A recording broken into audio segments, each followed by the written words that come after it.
जी रज़ाक पाजी। हाँ जी भाजी, ए देखो जी, मलाई माल आ गया है।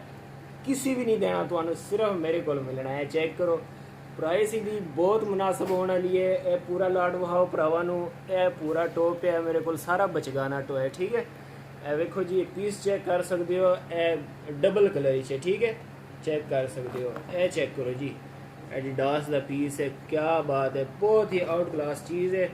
तो मैं कि तुहाडे नाल अज पंजाबी दे विच एक वीडियो कर लवां ते तुहाडे भरावां नूं भी ज़रा मज़ा आएगा कि चलो साडी कोई ज़बान वाला उत्थे बैठा है कराची विच। ते माल दी टेंशन नहीं लैनी, गारंटी है हर चीज़ दी। मैं आप सरगोधे दा रहने वाला वां ते इंशाल्लाह तुहानूं बहुत आउट क्लास चीज़ मिलेगी और अच्छी कीमत दे विच। ठीक है, किसी भी नहीं देना ए रेट तुहानूं, किसी भी इस तरह का माल नहीं देना तुहानूं। ए चेक कर सकते हो। ठीक है, बहुत आउट क्लास चीज़ है। इसकी जी डिटेल वीडियो और मैं अपने यूट्यूब चैनल पर अपलोड की है। खान शूज़ डीलर के नाम तो मेरा चैनल है, उसने भी लाजमी विजिट करना, सब्सक्राइब करना, फॉलो करना एंड लव यू। और वखाने तो माल, वीडियो लंबी नहीं कर दें। ठीक हो गया, चेक कर सकते हो कितनी होगी वीडियो।